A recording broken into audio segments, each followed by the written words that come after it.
Ja, Berlijn heeft haar deel van craft spirits, distilleerderijen ook wel. Maar Mampe is dan nog wel een klasse apart. Het is een distilleerderij die al decennia bestaat.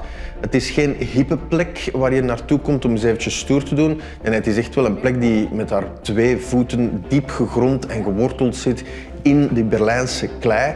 En dat proefde ook wel in elke druppel die daar uit de distilleerderij komt. Dus dit is onze zelfgecreëerde gin. Proost.